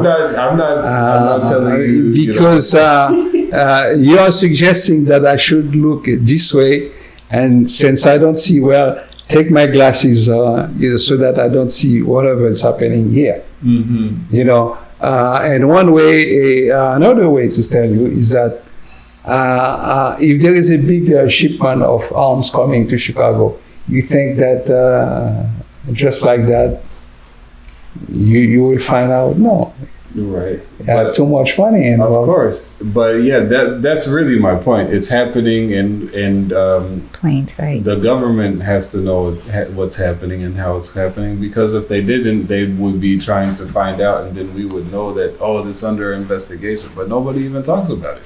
I'll give you a small example. There is a guy that I know. He was one of my customers, and apparently he bought some weapons so that his company in Haiti, he has a security company. He buys the firearms here cheaper and put it on a car and a container and send them to Haiti. Now, somewhere in Florida, the DHA, whatever, decided to ATF, open the container and find those arms on it. Now, legally, he has papers saying what he's going to buy, what he bought the stuff for, and where he's going to go with it. But that poor man spent over a year in jail, spent thousands of dollars before they release him because of the fact that he was illegal. He was what? Illegal. Whatever he was doing is so-called illegal. You know, had to hire a lawyer. And he was trying to do it the right way. And he was trying to do it the right way. But they find some technicalities to make him pay the system. Because he didn't pay the right people. He was one brother, and he had to spend thousands of dollars to be free after a year. And he has a legitimate security company, but somehow all these guns are making it to Haiti illegally and ending up in the hands of gangs. No, he has a security company. Yes. Yeah, he had. I'm saying they caught your friend. Yeah. But they're not catching the others. The big guys who have their own customs, you know, own port for big boats and stuff like that, getting containers out, they don't check them because these people, for some reason, somehow know who the big guys are, the big bosses are, just like you said for Chicago. You know, the big guns are coming to Chicago, but when they pass through, you know, they just pass through. Well, but you and I, let's go and try to do that. You will see what will happen. I'm not going to, but thanks for inviting. Thanks for inviting me. Well, I don't have any questions. Do you have any more questions? I think we can probably wrap up the museum questions because this piece we might be able to take out and use it for something outside of the museum. So I think we can just ask a question or two about the museum, how to get involved, and just bring it back to that. And then basically the museum, as you know, it's located. And I'll just phrase the question. Okay. So if people want to know how to get involved with the museum and the programs that you offer, how can they do that? Now, one thing, not two, one thing. We are looking for artists, you know, people who have ideas, people who would like to show their stuff. And the museum is a place where you can exhibit and you can show your expressivity,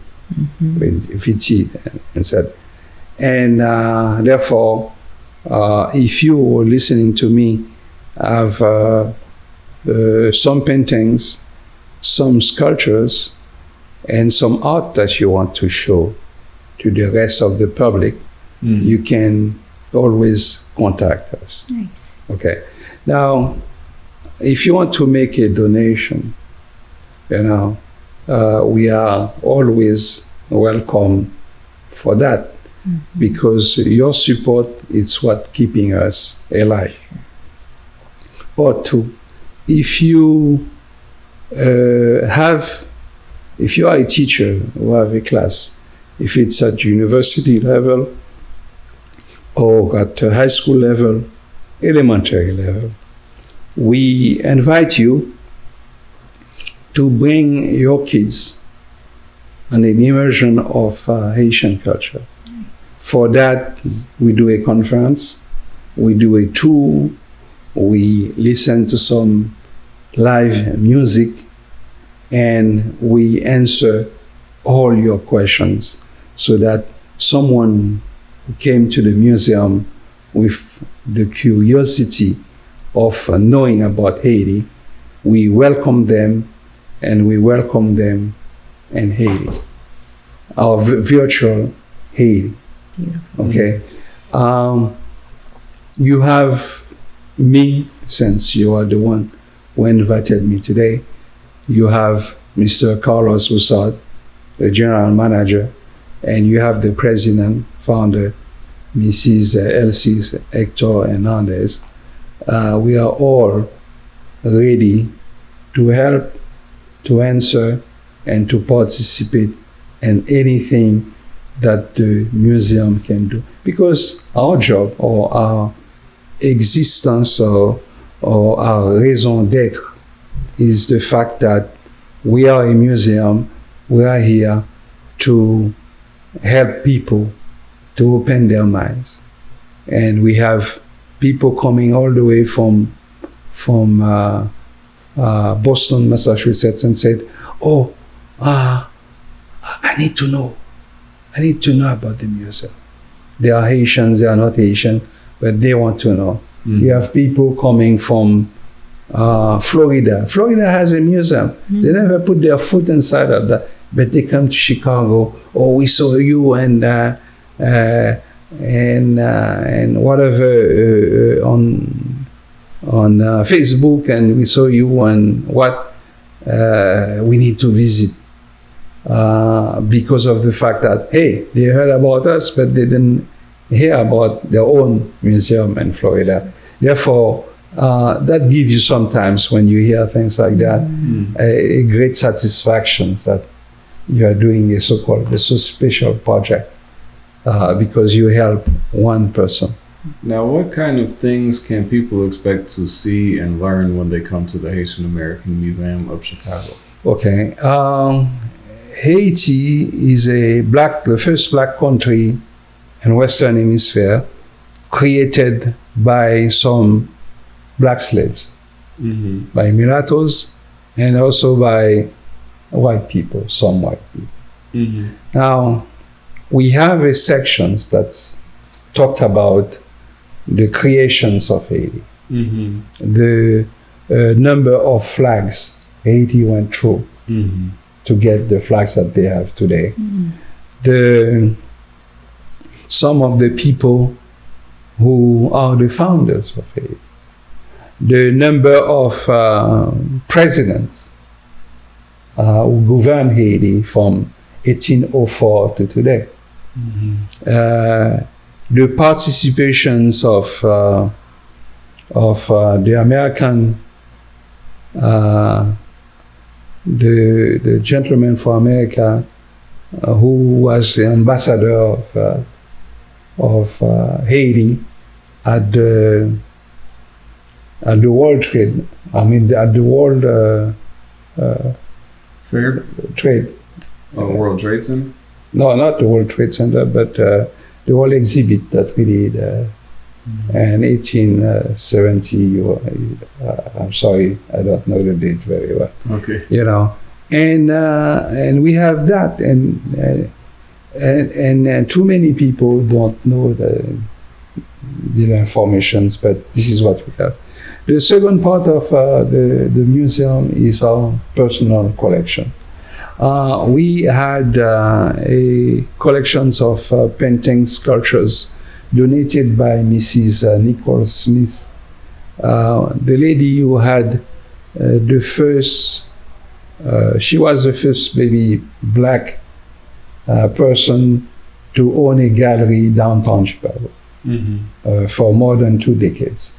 Therefore, when she passed away in 2016, she donated many pieces to that organizations who became what it is today, a museum. On the third spot in the museum, you have a revolving exhibit about Haitian affairs or American affairs or anything related to Haiti and America. The exhibit changes every 2 months, changes every 2 months or 3 months.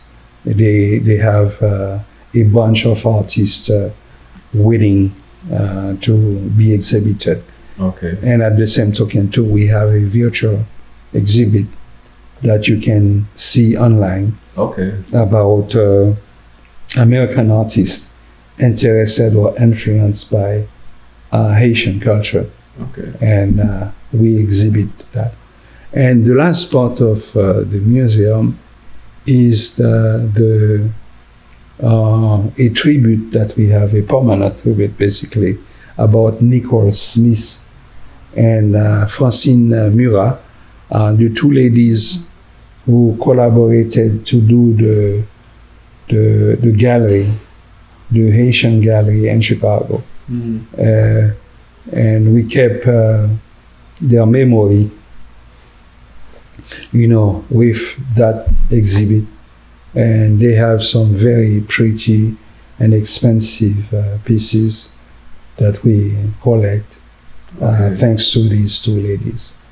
Wonderful. And we have that tribute to them. And thirdly, the fifth part of that, one of the best experience from the museum is a guided tour that we make available.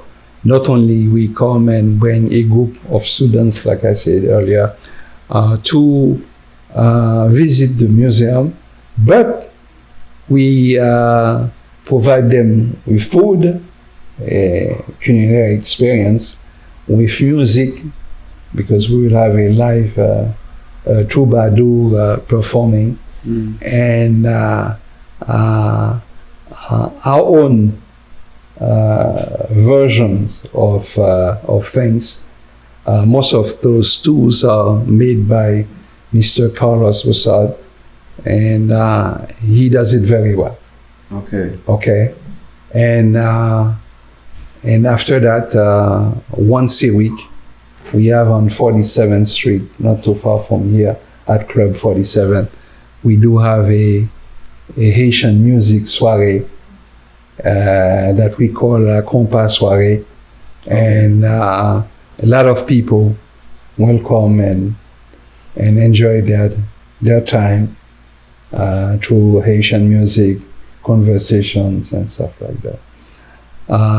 After that, like last weekend, we had a Haitian band from Montreal who was here in Chicago. They performed not only at Club 47, and they performed also at the museum last Saturday. Okay. It was fun. Nice. Yeah, I always appreciate the pride that I see Haitians have. I don't know everyone who's Haitian, but when I find out someone's Haitian, there's like a special kind of pride and like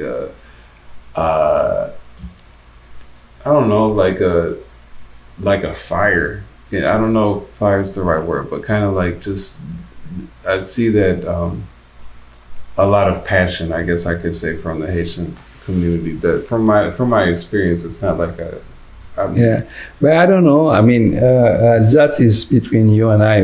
That's not charity. I don't know what happened to Dessalines, what he'd put inside of our DNA that pushes us that passion. That special fire. But most of Haitians will talk with passion with our story. Yes. And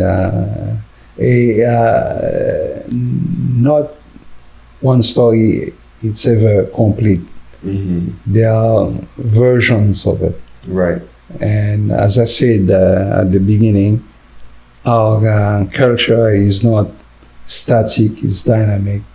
it's constantly moving, you know.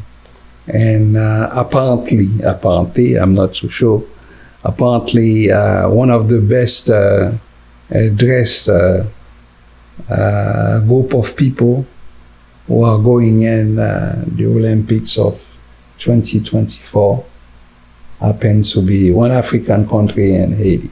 You know, because the designer happens to be the designer for the Haitian group happens to be Haitian by her mother and Italian by her father, and she's a big person of the Italian haute couture. Therefore, with pride, she dressed these people, and apparently two of them, Haiti is dressed by that designer, Haitian designer, who still, regardless if she was born in Italy, call herself Haitian. And the other group from Africa, you know, apparently had a beautiful uniform as well.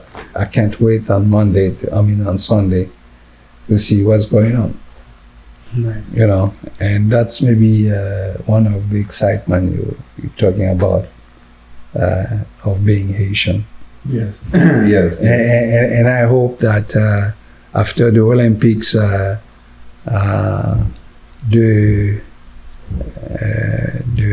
PDGs or the CEOs of the museum will ask the Haitian delegations if they can borrow one of the uniforms and exhibit that. Those are part of the special project that I'm sharing with you before I share it with my boss. Okay. Well, we'll keep that discreet until the Olympics are over. Just playing. But yeah, we're very honored to have you come out and talk to us. It's been a pleasure. Yes. Thank you, and I said it's a pleasure as well, and I enjoy your company. Yes, likewise. Okay. Well, we'll make sure to do this again. I can't wait. Okay. Maybe next time at the Haitian American Museum of Chicago. Anytime. Yes, anytime. Yes, anytime. Okay. Yes, super. Merci. Super. Good. Je vous en prie. Je vous en prie. As well. Welcome back. That was a very captivating interview. I hope you all enjoyed it. It sure was engaging for us. Yes, and we got to get a little personal touch into what it may have been like in Haiti growing up there, coming up there many years ago. Right now, I know that the country's struggling, and you can, if you just have a very surface look into what's going on there, you can see that United States involvement is a large factor in the destabilization of Haiti for the last over 100 years, maybe close to 200 years. Yeah, absolutely. And that instability, it's not just in Haiti. It's just unfortunate that when you have like these small territories, it's easy to pick on someone and then make them an example. And you see just the despair that society has been dealing with, like you said, for hundreds of years because of their stance and their position that they've taken. And now it's like every step forward they get, you know, the forces that be are forcing them to step backward as well. Yeah, So, I mean, to be the first black colony or colony where blacks were enslaved, for those blacks to liberate themselves and take control of the country is really a phenomenal thing, and it definitely scared the United States in particular, but other, slaveholder nations in the area and across the world. It's kind of alarming to see how much, countries like the United States continue to get away with what they do in these type of countries. And then when we talk about Haitians, these are the people who you say, oh, they're coming over in boats and stuff like that. You know, why? You know, why would you have to do that? You know, first of all, these are people who were forcibly brought to a place, and then generations later, you're trying to continue to keep them under your foot. And then you're surprised when they end up on your shores looking for something better because you made their home or adopted home so unbearable. Yeah, it's like a living hell there. And when they want some sort of change or stability in their lives, it's like they're being penalized for those original revolutions, that revolutionary spirit that they still maintain, and they're trying to be suppressed because of it. Mm-hmm. And as long as you comply, as long as you stay under the thumb, under the foot, you can get a little bit of quote unquote breathing room. But because of their agitation towards the United States and the powers that be, they are always made an example of how to keep a society down. Yeah, and then when you talk about the migrant crisis, it's such a hot topic here in the United States, and I'm even seeing in UK where they're having massive riots throughout the UK over the migrant situation in the UK as well. And I think even in France, a lot of the unrest in France is around the same issue. I tend to agree with the stance of, you know, don't make it so easy for people to just come, but it's not for the same reason as what, you know, Trump and everybody says. Because to me, the ones who are the victims are the migrants, because they go through these extremely dangerous paths to take, you know, coming across the Caribbean Sea on a raft is dangerous. Going from Brazil through Colombia, Central America, and Mexico, that's dangerous. Some people are bringing their families, their wives, and stuff like that. People are disappearing, you know, extorted, assaulted, and everything else.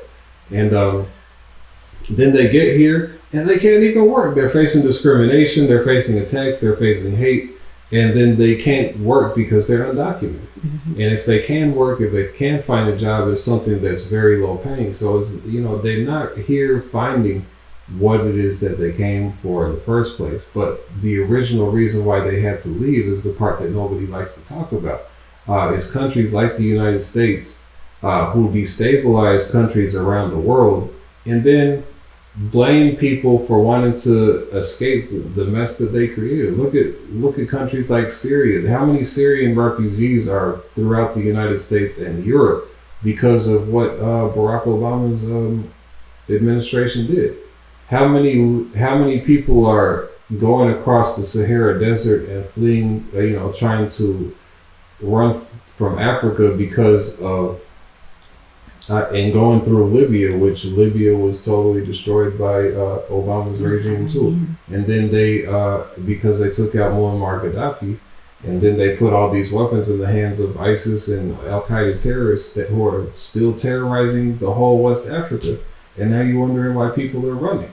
Absolutely. And the thing is, the strategy doesn't ever change. It's like you take a society and you victimize them, and then they try to make their lives better and go to another country, and then when they get met by that society, it's like they become a victim again. Exactly. And it's like, okay, and well, they're now a victim on the way too. Some people don't even make it. Sure, but you pit the society that's here against the society of the immigrants that are coming, and it's like then they are pitted against each other, where the real force behind all of this gets off scot-free because no one even points any direction towards them. So the fire, the frustration where it should be directed, it doesn't go there. It just forces those two communities that are trying to live together, and or not necessarily live together, but fight for the same small level of resources, right, where it's like these mountains of wealth are being extracted from these countries, forcing people out of their homelands and into these unsafe territories. And so then they're just pitting those societies against each other, and then they go off, the powers that be go off with the resources. Yeah. And that's the shameful thing, that no one even pays any attention to what's really happening. I just saw where Ukraine is now funding rebel and terrorist organizations in Mali. Because Russia is then in there supporting the government, so they want to fight Russia, and with all the stress that they're under trying to fight, so-called protect their homeland, they somehow find the resources to send people to Mali to fight a proxy war. It's crazy. You have other countries. Sudan is in civil war. I think Ethiopia is in civil war. And you have various other foreign interests from Europe and the Middle East, trying to play. Maybe China too has a role in some of these. I'm not sure, but they come in and they play a role and support one group versus the other, and the people are the ones always the suffering. And then you have a country like Venezuela who has just undergone another election, and they're saying like, oh, the president, he's trying to hold on to power. The people are tired of living in poverty. They're tired of suffering. They want him out. They're blaming him for all the suffering or all the problems that they're facing. But why are the people of Venezuela suffering? It's because of U.S. sanctions. And that's where it's just, as you were stating earlier. And then we have massive numbers of Venezuelans coming in. They're all over Chicago. And it's like, you don't want to talk about why they're running from their country. Mm-hmm. Yeah. It's not just because it's a shithole country.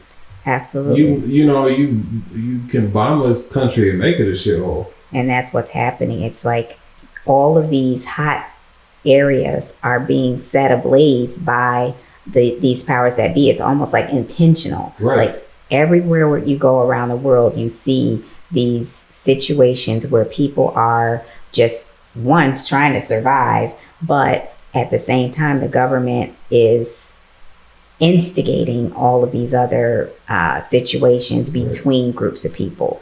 And it's like, if these countries are so poor, why are you in there? If these countries are so destructive, why are you putting your nose into their business? Right. Allow them to figure it out. But they're intentionally going into these places because they want something there. There's a stake in it for them. Venezuela has massive amounts of oil. That's what they're after. I think the gas company Citgo, that's in Venezuelan oil. Mm-hmm. Mm-hmm. But it's madness. It's absolute madness. And then there's another factor that also gets swept under the rug, is that America needs cheap labor. You have all these union laws and regulations and minimum wage and stuff like that, and like businesses are like, we got to find a way where we can still say our products are made in the USA, and we don't have to outsource our production to China and India and all these other places. Well, we need cheap labor, so they rely on these migrants coming in, and it's almost like ironic, because 200, 300, 400 years ago, people are having to be, kidnapped, and, they doing slave raids to bring cheap labor over. Now you find a way to get people to run and say they want to come here and go through the dangerous process where only the strong survive to get here and end up in the same situation, or possibly worse, possibly better, but, a pretty bad situation regardless, like how people, the enslaved people did or were put under a long time ago. Which is just another indication for everyone to be looking for another alternative. If you don't have a plan A, or this is your plan A, you need to at least give it some consideration as to what alternatives that you may want to explore. Because just as we see in Paris, we see in the UK, we see all around the world, places where you never thought there would be riots and uproar and instigations happening, that could be on our doorstep any day, and if it jumps off. This is election. I thought last election was going to be crazy, and January 6th was kind of crazy, but I think it's going to be another level, because the rhetoric on both sides is escalated to a level where everyone's convinced that if their side loses, then we're losing the whole country. And then it's like you feel like you're losing your country where you this is the only place where you think you're gonna have to survive and want to be. Who knows what you might do? So I mean, it's a scary time. I'll get my kids up out of here is one thing. You know, they gonna be up out of here. So you know, it's the divide and conquer. That's the way it goes. It's like if humanity, if even a society were willing to just work together toward a common good or common solutions, why would we be fighting? It's just so much hatred in the world for the wrong reasons. It's like we are hating each other and going against one another because of these political ideologies that keep people, again, fighting for limited amounts of resources, where it's like these 1%ers who own the world. Right. It's like they're, doing their own thing and leaving everyone else scrambling for survival. Yeah, all the divide and conquer. And, how can 1% control 99%? It's because we're divided against each other. Whatever you feel like you're conservative or liberal or a Democrat or a Republican or a trans or an anti-trans or whatever the case may be, you're a human being first. All that other stuff is secondary to a human being. If you look at genetically, we're almost completely identical genetically. I mean, if you want to break it down, the small differences that we see in each other, it's like a lot more similarity. We all breathe air, we drink water, we eat food, we bleed. When we bleed, it's the same color. And when we suffer, it feels the same, I like to think. And no one people has a monopoly on suffering. It's people all over the world suffering. So, the division is just, it doesn't make any sense. And but it only makes sense if you look at it as something that's intentionally kind of exacerbated by the political and the media machines. Well, hopefully there are more and more people waking up to those realities, that we do need to come together and find the common good and humanity in our societies. And that's why I'm so very grateful to be part of a community of people who are working toward that common good. And it's beautiful to see that there's a lot of grassroots organizations with that same mentality coming together through their efforts of at least making each other aware that, hey, we're over here doing this and we're over here doing that. Mm-hmm. We have common issues and challenges that, hey, if we find ways to work together for the common good of humanity, then we'll have less and less to fight about. So, and that being said, we'd like to again thank Brother Elder Owen LeRoi for coming and joining us today. Well, we appreciate you all for participating in this episode, and we look forward to you on the next Sunnyside of the Street podcast. All right. Life can be so sweet on the sunny side of the street.